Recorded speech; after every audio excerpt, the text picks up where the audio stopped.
Qué bonita pregunta, porque muy pocas gentes creen y piensan en eso.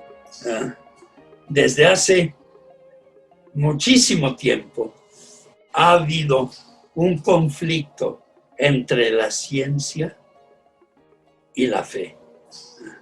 La ciencia cree en lo que se ve, se toca, se palpa, se mide, y la fe es intangible. La fe cree en Dios, cree en Jesucristo, cree en el poder del Espíritu Santo, cree en María, nuestra Santísima Virgen, tan amada. Yo la amo mucho.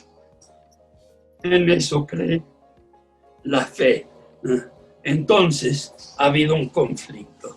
La principal fuente de ese conflicto vino a tener su culminación en la pelea, y así la llamo yo, pelea, porque fue eso, un verdadero conflicto agresivo entre los darwinistas y los creacionistas.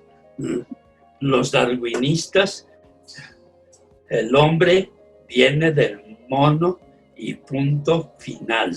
Los creacionistas, el hombre fue creado por Dios y punto final. Fue necesaria la llegada de un jesuita, el padre Jean-Pierre Teilhard de Chardin. Teilhard de Chardin hizo una milagrería de ciencia y una milagrería de fe con su teoría de la cosmovisión teilhardiana, diciendo: no se peleen, son compatibles los dos. El universo fue creado por Dios y fue surgiendo de una manera evolutiva hasta que llegó a el padre Teilhard le llama complejificación de la conciencia. Quiere decir, hasta que llegó el hominidio al pensamiento. ¿Qué fue eso? El roaj, el soplo del espíritu en el hominidio hombre. Desde entonces, Adán, o como le quieras llamar. Desde ese momento empezó otra evolución, la evolución espiritual hacia el Creador, en la que todas y todos estamos. Todos vamos caminando en esa evolución, cada vez más evolutiva, cada vez más creativa, cada vez más espiritual y cada vez más con Dios en medio. Hay otra cosa. El padre, en ese tiempo padre, cardenal, Ratzinger, era el encargado de la Sagrada Congregación para la Doctrina de la Fe, y le decían el Rottweiler de la fe. Y entonces defendió mucho a los creacionistas y la teoría de Teilhard de Chardin. Después se hizo papa y pasó de ser el Rottweiler de la fe al pastor alemán. El pastor alemán de la universalidad cristiana, de la universalidad católica.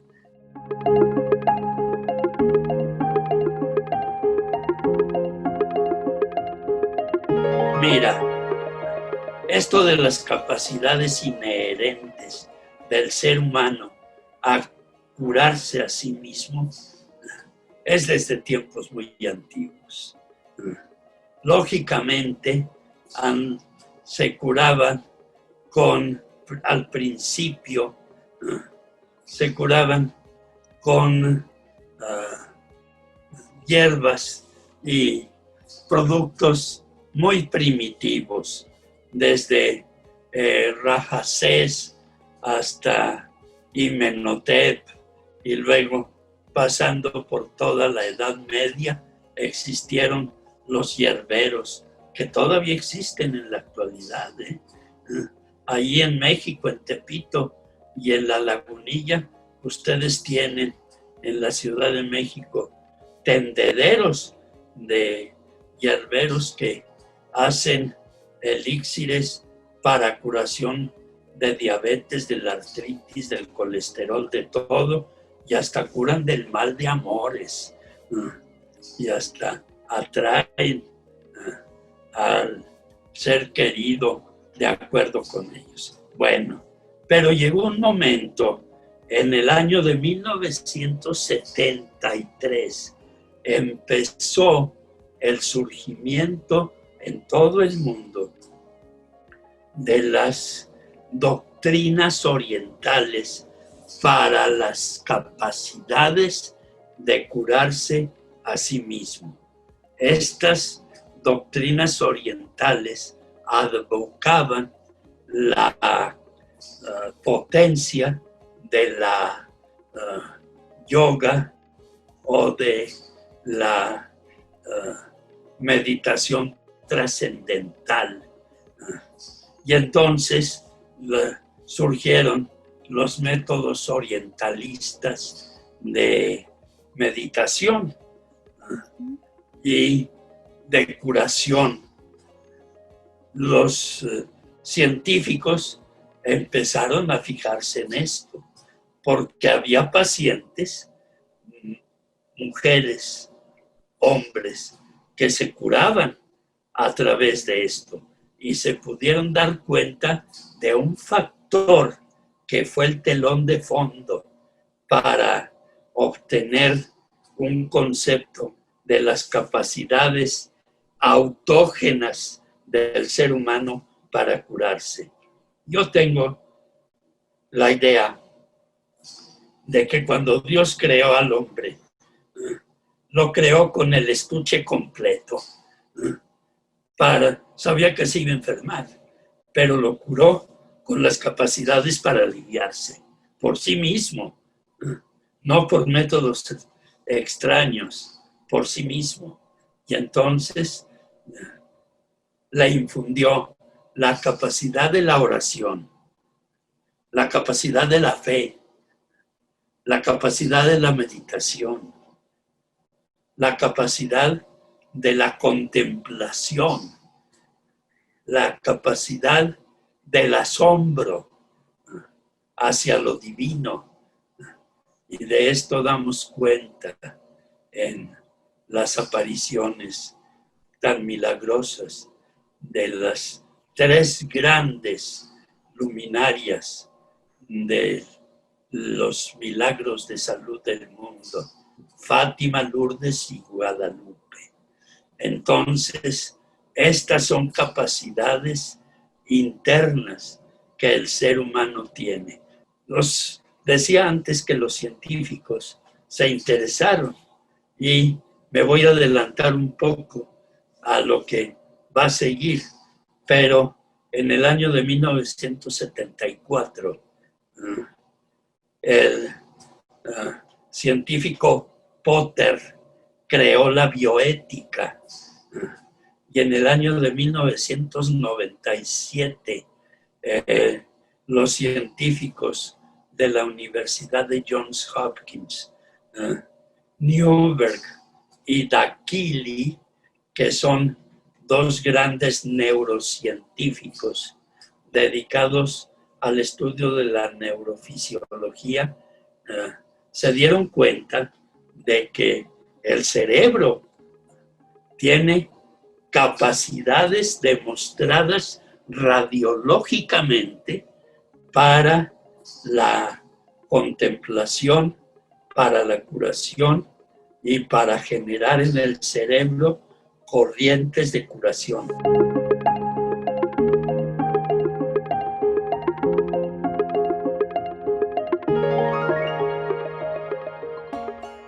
Un día iba yo pasando visita a mis enfermos en el hospital y a uno de ellos me detuve y estaba haciéndole oración con imposición de manos. En eso llegó su médico tratante. Entró, abrió la puerta y inmediatamente se volvió a salir. Cuando terminé, me estaba esperando en el corredor y me dijo, ¿ya terminaste con tus brujerías?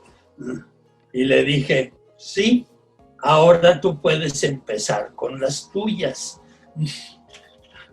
Y entró y al final me dijo, oye, ¿tú crees que con los rezos se va a aliviar este paciente? Le digo, te voy a hacer una apuesta y esta sí es real.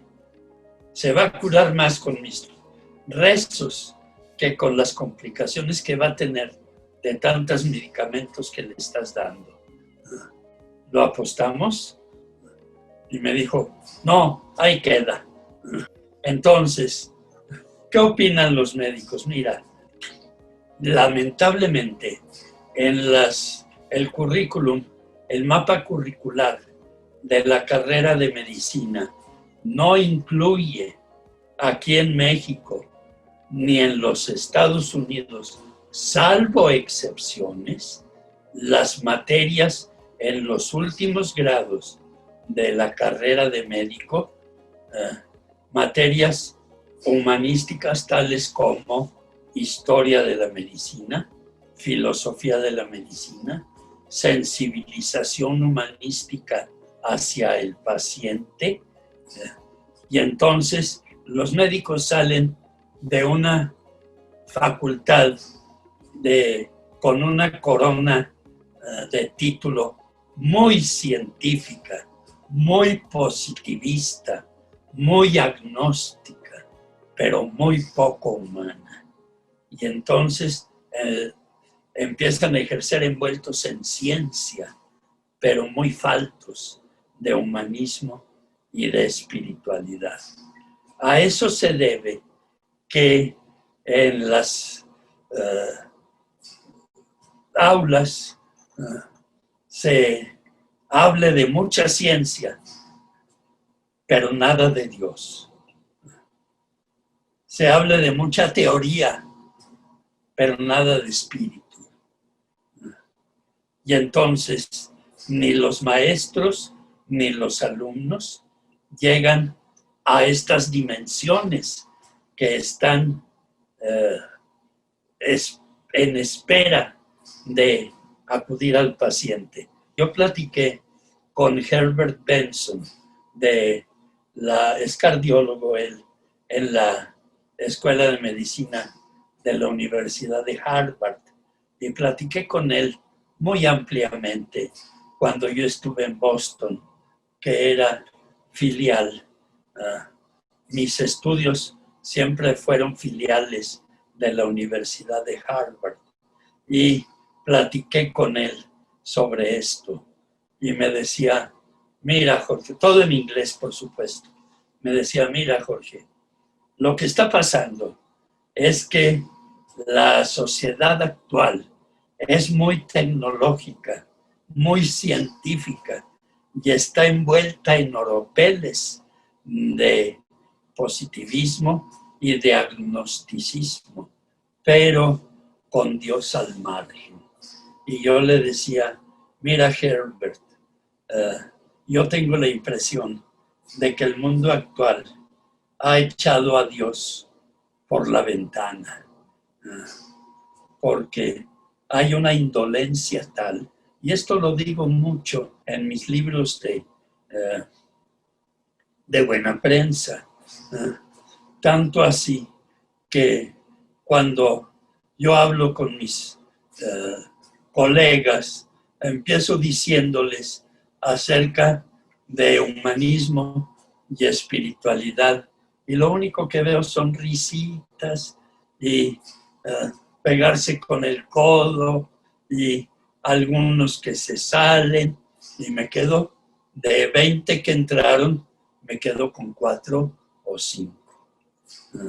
No les interesa para nada ni Dios, ni la espiritualidad, pero eso a mí no me importa. Bueno, sí me importaría, porque soy ciudadano de este mundo y sí me importa, pero me importa sobre todo en las personas que ejercen medicina, porque la medicina, cuando no involucra a Dios en el paciente, el médico está ejerciendo una medicina mutilada, porque el paciente espera que el médico le hable de Dios, le hable del espíritu, le hable de los afectos, le hable de los amores, le hable de los proyectos. Vaya, le hable de lo humano.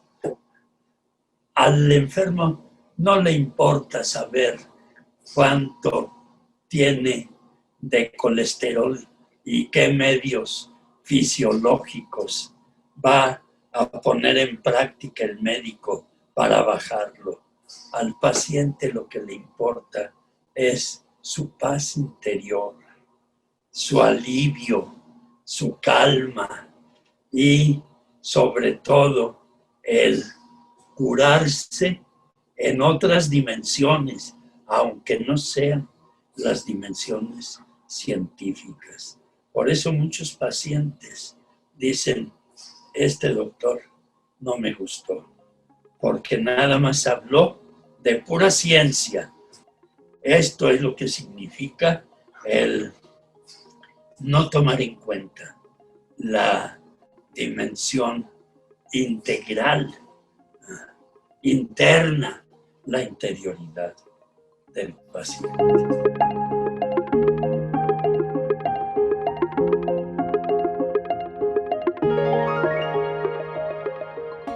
Mira, cuando pensamos en esto, tenemos que pensar primero en 2 premisas fundamentales. Dios existe. 1. Dios es amor. 2. Y Dios sana. Son 3 premisas fundamentales. ¿Cómo sabemos que Dios sana? Pues lo sabemos a través de los evangelios. No menos de 17 milagros están ubicados en los sagrados evangelios. El Dios en el que yo creo y en el que creemos los verdaderos creyentes no es un Dios milagrero que le pidamos sin el esfuerzo de nuestra parte. Es el Dios que nos dice, obra de tu parte como ser humano y yo obro de mi parte en tu parte divina y así vas a sanar. Pero no me dejes a mí el oficio de un Dios que hace milagros, de un Dios que obra sobre pedido, que te saques la lotería. Ese no soy Dios. Ese es un hechicero que tú inventaste. El Dios en el que yo creo es el Dios que te dice, obra como si todo dependiera de ti. Y luego déjame los resultados como si todo dependiera de mí. Ese sí es Dios.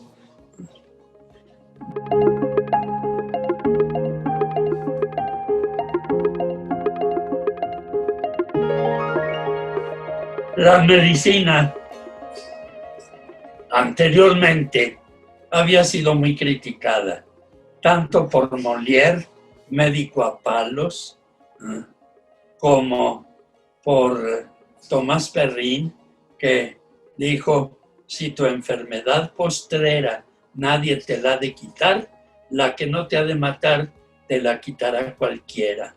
Y don Artemio de Valle Arizpe, que fue el cronista de la Ciudad de México, dijo, hay que llamar a los médicos por su nombre, el 111. Y le preguntó a alguien, ¿por qué, don Artemio, el 111? Porque empiezan con 1, siguen con 1 y acaban con 1. Y entonces, cuando estaba diciendo eso, mientras tanto, los médicos científicos estaban trabajando para ver por qué los creyentes se sanaban. Les hacía ruido esto. ¿Por qué se sanan? ¿Qué ocurre en el cuerpo cuando se sanan? Y entonces yo escribí en ese tiempo un artículo que se llamaba Oye Dios, ¿y tú cómo sanas? Y entonces llegué a la conclusión, en un congreso al que asistí en Estados Unidos, en el año 2007, en la Universidad y Hospital Johns Hopkins en los Estados Unidos, uno de los más famosos, después de Harvard, después del Massachusetts General, después del Hospital Loyola, me enteré de que 2 científicos, neurocientíficos, fíjense qué interesante esto que voy a platicarles. Estos 2 científicos se llaman Newberg y el otro Dakili. Y empezaron a hacer experimentos con 12 monjes tibetanos que estaban en estado de contemplación. Y les tomaron radiografías del cerebro con una cámara que llamamos en medicina cámara de Kieland. Es una cámara que toma radiografías de rayos infrarrojos y se dieron cuenta de que en estado de contemplación de estos 12 monjes tibetanos, el lóbulo parietal izquierdo en su parte posterior, que es tocando la parte superior del pabellón auricular, aquí donde me estoy tocando, allí es el lóbulo parietal.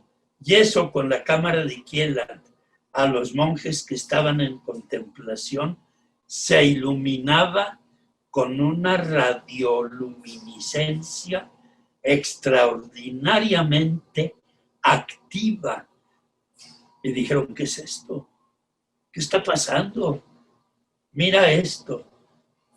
Ustedes saben que en ciencia, estoy hablando en el predio de la ciencia, no de la fe. Le estoy dando las buenas a la ciencia. Soy científico también, aparte de creyente. En la ciencia no es admitido nada si no tiene una réplica constante en otras personas, y entonces les hablaron a 12 monjas de una iglesia que está enfrente del estadio de los Nationals de béisbol, y la sometieron al mismo procedimiento de oración, pero procedimiento de oración profunda, no de rezo. Hay una gran diferencia. Rezar es una pronunciación de palabras de rezos colectivos. Orar es un intercambio interpersonal de palabras con Dios que no tiene repetición. Y entonces las pusieron a orar, y en esa oración les tomaron fotos y cámara de Kieland en rayos X. obtuvieron los mismos resultados que con los monjes. Y entonces publicaron un artículo que a mí me dio mucho gusto leer. Yo estaba ya en Estados Unidos y estaba en el lugar en donde estaban aconteciendo estos sucesos. El artículo decía: la medicina investiga a Dios. Y luego el subtítulo decía: Dios se manifiesta en el cerebro humano. Entonces los científicos no tuvieron más que doblar las manos, porque esa evidencia era certera y estaba dentro de su campo. Eso ya no era dentro del campo de la fe, era dentro del campo de la ciencia. Ahora, esto demuestra que la oración y la fe tienen un efecto que después los neurocientíficos de Harvard, de Loyola, de Johns Hopkins se encargaron de demostrar. Los estados de oración y de fe provocan la salida de hormonas cerebrales emitidas por el sistema límbico, que el sistema límbico se llaman también núcleos centrales de la base del cerebro, están en la base del cerebro y emiten unas hormonas que se llaman las hormonas del bienestar, se llaman endorfinas. Las endorfinas se emiten cuando el bienestar es por una paz espiritual o por una paz contemplativa o por una serenidad intelectual. Hay que decirlo también, se emiten durante la actividad sexual también las endorfinas. Les llaman la hormona del bienestar. Ese bienestar acaba con el estrés y el 70%, 80% de las enfermedades actuales son provocadas por el estrés. Empezando por la angustia y la depresión, siguiendo por los infartos, siguiendo por las artritis, la colitis, etc. En fin, este es el mecanismo fisiológico por el cual Dios, la oración, el Espíritu Santo, la Virgen María, Jesucristo, obran el milagro de la sanación. Cuando recordamos el Evangelio, nos dice nuestro Señor Jesucristo: todo lo que pidan al Padre en mi nombre, mi Padre se los concederá. Y estas no son palabras del libro de medicina, son palabras del Evangelio. Y el Evangelio con el dedo de Dios se escribió. El Evangelio es palabra de Dios.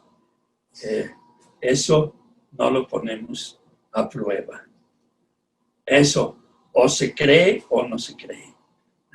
O se cree en Dios o no se cree. Ahí viene el teorema de Pascal, que termina diciendo: siempre es preferible creer en Dios. Siempre. Esto que acabo de decir pertenece a lo que se llama la neuroteología. Ahora voy a decir lo que es la teoterapia.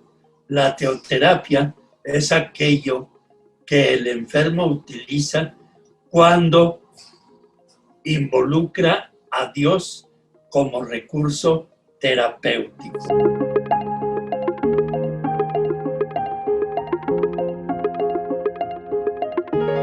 Voy a permitirme leer la cuarta de forros de mi libro, Dios te da poder para sanar.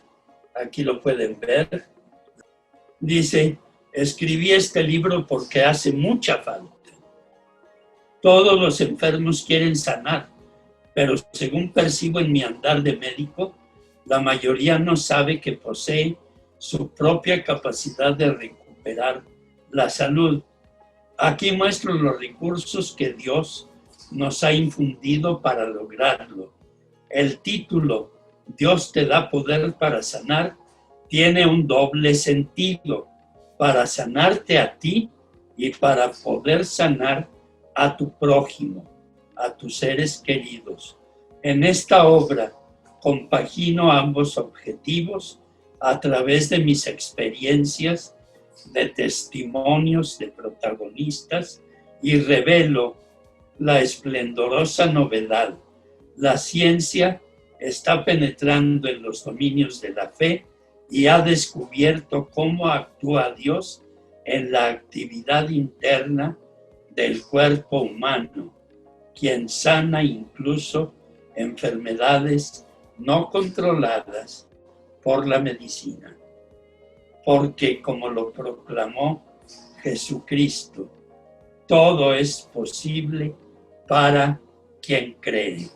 En suma, este libro, Dios te da poder para sanar, hace que el enfermo ponga en ejercicio sus capacidades internas de sanación, por una parte, y por otra parte, induce a pensar en Dios, en el Evangelio, en Jesucristo, en la espiritualidad, en el Espíritu Santo, en la Santísima Virgen y en otras palabras, en la religiosidad del ser humano, que es el objetivo de Editorial Buena Prensa, difundir el reino de Dios sobre la tierra. Gracias a todos mis buenos amigos directivos en Buena Prensa que han sido tan generosos en publicar mis 21 libros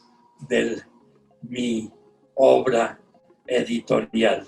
Se los agradezco y que Dios los bendiga mucho en plena salud, en plena paz y que les muestre su rostro y les sea propicio en toda su vida. Amén.